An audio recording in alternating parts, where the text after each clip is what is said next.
Hello, good morning. कैसे हैं आप सभी? आई होप आप सभी बहुत अच्छे से होंगे। इस कोरोना वायरस जैसे डर भरे माहौल में भी आप अपनी एग्ज़ाम की तैयारी बिल्कुल कंटिन्यूअसली कर रहे होंगे और मुझे उम्मीद है अब तक आपका नॉलेज और भी ज़्यादा बढ़ गया होगा। लेकिन मेरे लेक्चर के बिना यह पॉसिबल तो कैसे हो सकता है? मैं एक नए लेक्चर को लेके आया हूँ आप सभी के लिए, जिसमें हम कुछ एमसीक्यूज़ प्रैक्टिस करेंगे और उस एमसीक्यूज़ की मदद से आपका नॉलेज और अधिक बढ़ जाएगा। अगर आपको मेरा लेक्चर पसंद आता है तो आप मेरे चैनल को सब्सक्राइब कीजिए, क्योंकि उसके लिए मैं कोई भी चार्जेस नहीं ले रहा हूँ। साथ ही अपने फ्रेंड्स को, अपने दोस्तों को, अपने रिलेटिव्स को जो भी कंपटीशन एग्ज़ाम की तैयारी करने में इंटरेस्टेड हैं, उनको आप मेरे इस लेक्चर को बिल्कुल शेयर कीजिए ताकि उनका भी कुछ भला हो सके। सो लेट्स कंटिन्यू द लेक्चर। लेकिन उससे पहले मैं अपने मित्रों को बताना चाहूँगा अपने बारे में, that my name is Abhishek Das. I'm mechanical engineer and I belong to Chhattisgarh, and I have 5 years of teaching experiences for the competitional exams. And I am also a motivational speaker, and there are several students who get selected in the competition exam under my teaching. And I would like to also tell to all of you that I have also selected in 2017 batch in the rank of 133. So let's continue our lecture.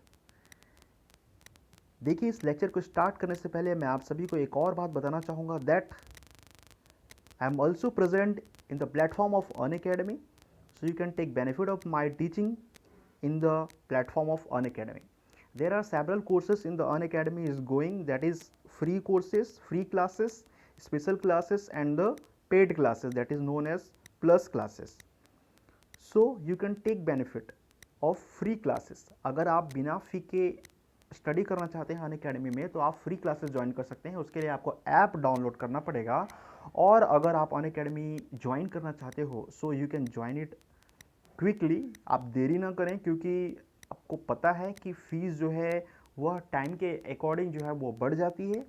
अभी आपको कितना अच्छा मौका है, क्योंकि दूसरे institution में उतनी ज़्यादा क्वालिटी भी नहीं दी जा रही होगी और फीस भी काफ़ी ज़्यादा हाई अमाउंट में लिया जा रहा है, जो कि लगभग 1 लाख से ऊपर की फ़ीस होती है। बट अनअकैडमी के प्लेटफॉर्म पे ऐसा बिल्कुल नहीं है। आप बिल्कुल अनअकैडमी का ऐप डाउनलोड कीजिए अगर आप प्लस को ज्वाइन करना चाहते हैं तो, और घर बैठे तैयारी करने का अनअकैडमी से ज़्यादा बेटर प्लेटफॉर्म आपको कहीं नहीं मिल सकता। दूसरी बात, आपको यूट्यूब में उनके जो फैकल्टीज़ हैं उनके भी आपको लेक्चर देखने का मौका मिल सकता है, जिनमें से मैं भी एक हूँ। और आप मेरे लेक्चर का बेनिफिट उठा रहे हैं और दूसरे फैकल्टी का भी लेक्चर का आप बेनिफिट उठा सकते हैं।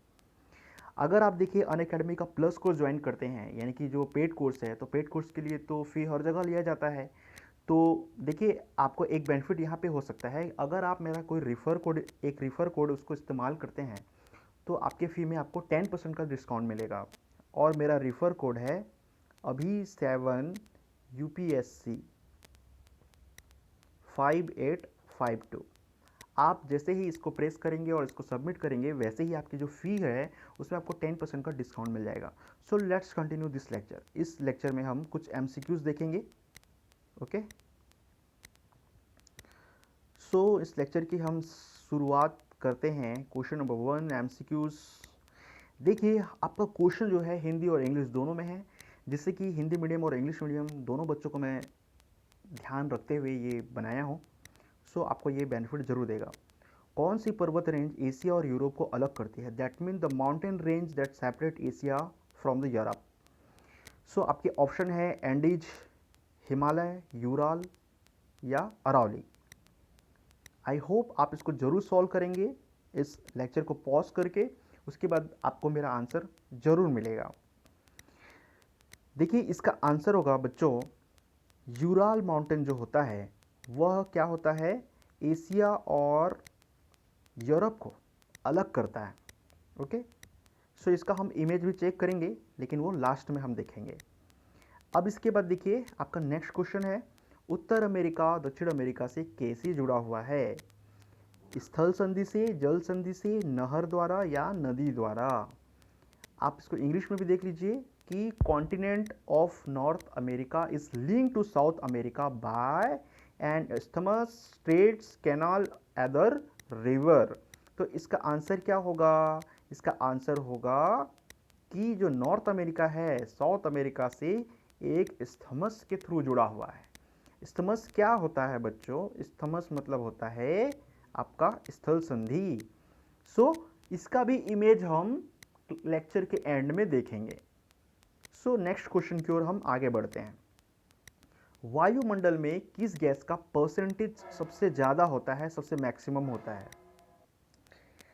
सॉरी फॉर डिस्टर्बेंस बच्चों, देखिए अभी जो आवाज़ आपको सुनाई दी वो एक्चुअली मेरे ऑफिस के जस्ट पास में ही है एक टेम्पल, शिव जी का टेम्पल है, और आज मंडे है और अभी ये सावन का महीना अभी जस्ट स्टार्ट हुआ है, जिसकी वजह से वहाँ पंडित जी आ चुके हैं और वो पूजा स्टार्ट कर चुके हैं। ये इसका सिंबल था।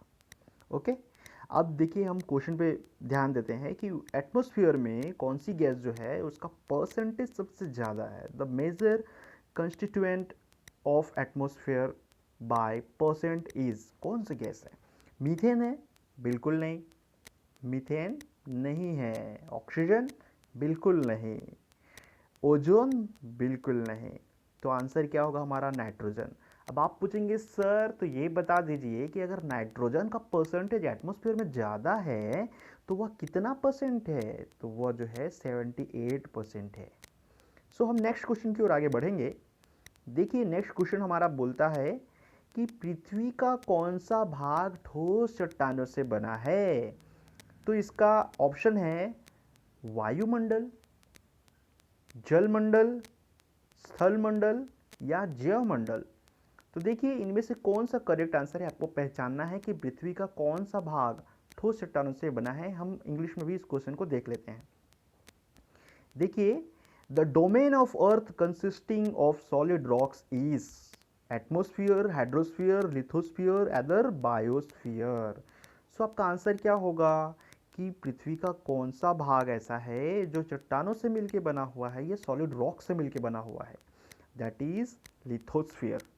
ओके, सो बच्चों आपको पता होगा the region of the earth, other the domain of the earth consisting of the air, other gases, that is known as atmosphere, and the domain of the earth consisting of water, that is called hydrosphere, and the domain of the earth in which you can find the air, water and landmass also, other solid rocks, that is called biosphere, and the living organism and non-living organism also takes place there.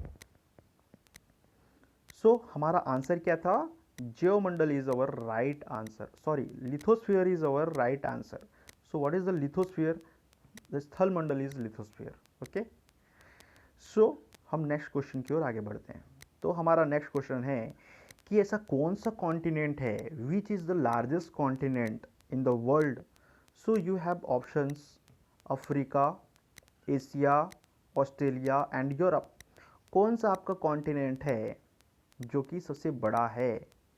सो उसका answer क्या होगा? तो उसका answer ये होगा Asia जो है, जिसमें आप रहते हो, आप इंडिया से बिलोंग करते हो। सो एशिया, इंडिया में ही, इंडिया जो है वो एशिया में ही है, आपको पता होगा।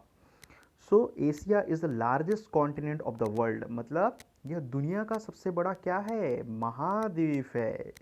कौन सा महाद्वीप? एशिया महाद्वीप। देखिए बच्चों यही क्वेश्चन अगर रहता which is the smallest continent of the world, so आपका आंसर क्या होता? इस केस में आपका आंसर हो जाता Australia. Australia is the smallest continent of the world. Okay, so these are our few questions. अब हम नेक्स्ट क्वेश्चन की ओर आगे बढ़ेंगे, that is fill in the blanks.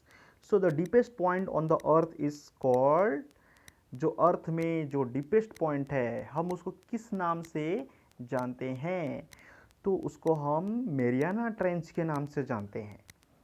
फिर उसके बाद देखिए मैं आपको मेरियाना ट्रेंच के बारे में भी बताऊंगा, मैं आपको उसका इमेज भी दिखाऊंगा, बट थोड़ा वेट कीजिए क्योंकि इंतज़ार का फल मीठा होता है। और सबसे इम्पॉर्टेंट बात कि आप इस लेक्चर को बिल्कुल भी स्किप करके मत देखिएगा, otherwise you could lose some important points. So let's continue. इसमें कौन सा आंसर आएगा? The ocean is named as a country. ऐसा कौन सा ओशियन है जिसे आप एक कंट्री के नाम से जानते हो, मतलब उसका नाम जो है एक महासागर है जिसका नाम जो है किसी देश के नाम पे है। तो अब क्या होगा आपका आंसर? तो देखिए इसका आंसर होगा आपका हिंद महासागर। देखिए हिंदी मीडियम वाले बच्चों के लिए भी मैं आपको हिंदी में ट्रांसलेट करके बता रहा हूँ, और इंग्लिश में इसको बोला जाता है इंडियन ओशियन। ओके, सो बी नंबर का ऑप्शन आंसर होगा इंडियन ओशियन। नेक्स्ट क्वेश्चन है हमारा, is a narrow contact zone of land, water and air that support life। कौन सा ऐसा चीज है या कौन सी ऐसी जगह है जो क्या करता है, जिसमें आपका लैंड भी आता है, वाटर भी आता है, एयर भी आता है और लाइफ भी सपोर्ट करता है। क्या बोलेंगे उसको? अभी अभी मैंने आपको बताया था उसको क्या कहा जाएगा। देखिए बच्चों, उसको बोला जाएगा बायोस्फीयर। क्या बोला जाएगा? बायोस्फीयर। अब मेरे हिंदी मीडियम वाले बच्चे बोल रहे होंगे कि सर आप तो बोले थे कि आप हिंदी और इंग्लिश दोनों में बताओगे।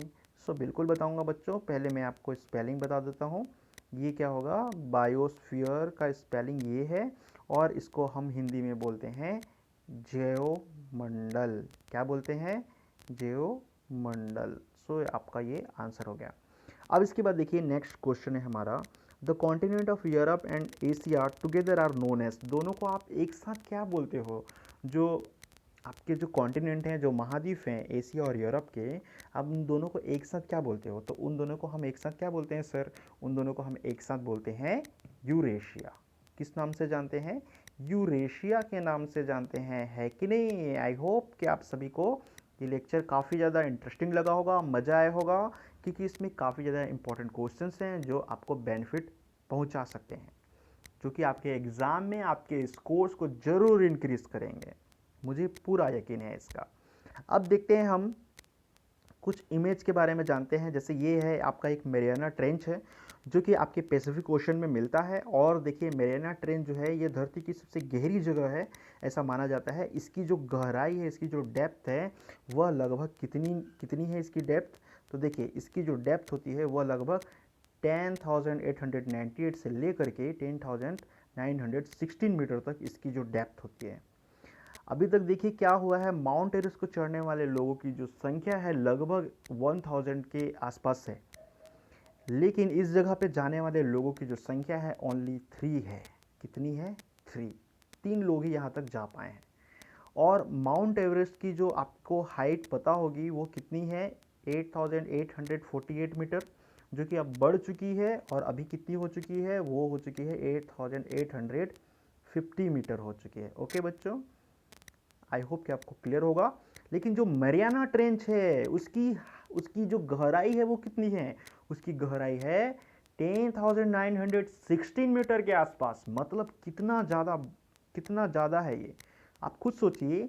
जो माउंट एवरेस्ट है दुनिया की पहाड़ों में सबसे ऊंची चोटी जो है, यानी ऊंची जो सबसे पीक है, वह कितनी है? 8,850 मीटर। और उससे भी ज़्यादा गहरी है यह 10,916 मीटर। ओके, सो ये मैरियाना ट्रेंच के बारे में था। अब इसके बाद देखिए हम जानेंगे यूराल माउंटेन के बारे में। ये एक यूराल माउंटेन का इमेज है, आप यहाँ देख सकते हो। इस तरफ यूरोप है आपके लेफ्ट में, और आपके राइट में एशिया है। इन दोनों को जो यहाँ से डिवाइड करता है वह है Ural mountain. Ural mountain in दोनों को डिवाइड करता है। ओके, आपको आई थिंक क्लियर हो गया होगा इमेज देखने के बाद। तो अब इसके बाद देखिए हम नेक्स्ट इमेज के बारे में जानेंगे। सबसे पहले हम देखेंगे स्टेट्स के बारे में, जिसको आप जल संधि के नाम से जानते हो। आप इमेज में देख सकते हो इंडिया और श्रीलंका के बीच में एक छोटी सी जगह है। मैं पिक्चर को थोड़ा सा बड़ा कर देता हूँ जिससे आपको और अधिक क्लियर से नज़र आए। ये देखिए बच्चों, जो आपको यहाँ पे जो दिखाई दे रहा है, ये जो जल संधि है, ठीक है, ये कौन सी जल संधि के नाम से जानी जाती है? यह पाक जल संधि के नाम से जाने जाते हैं। ओके, तो यहाँ पे क्या है? श्रीलंका और इंडिया को जो जोड़े रखती है, जोड़ कर रखती है, पाक जल संधि। ओके, अब सिमिलरली इसको हम क्या बोलते हैं? इसको आप जानते हो स्ट्रेट के नाम से। और इसके बाद हम देखेंगे इस्थमस। ओके, जो कि मैंने आपको बताया था कि नॉर्थ अमेरिका और साउथ अमेरिका जो है वह इस्थमस के थ्रू जुड़े हुए हैं। दैट मीन स्थल संधि के द्वारा जुड़े हुए हैं। ये देखिए, आप देख सकते हैं यहाँ इनका जो लैंड मास है वह एक दूसरे से इंटरकनेक्टेड है। सो इसका मतलब क्या है कि ये स्थमस से जुड़े हुए हैं। So that's it for today बच्चों। और मैं आप सभी को बोलना चाहूँगा, अगर आपको मेरा ये लेक्चर पसंद आता है तो आप बिल्कुल मेरे चैनल को सब्सक्राइब कीजिए, क्योंकि उसकी तो कोई चार्जेस नहीं लगती है। और साथ ही अपने फ्रेंड्स को, अपने रिलेटिव्स को, जो भी एग्ज़ाम की तैयारी कर रहे हैं, आप उनको ज़रूर इस लेक्चर को शेयर कीजिए। आपको अगर इसमें कोई डाउट मिलता है या कोई आपको क्वेश्चन है तो you can comment me on the comment section. Okay, so that's it for today. आप होंगे कामयाब। Thank you for watching my channel.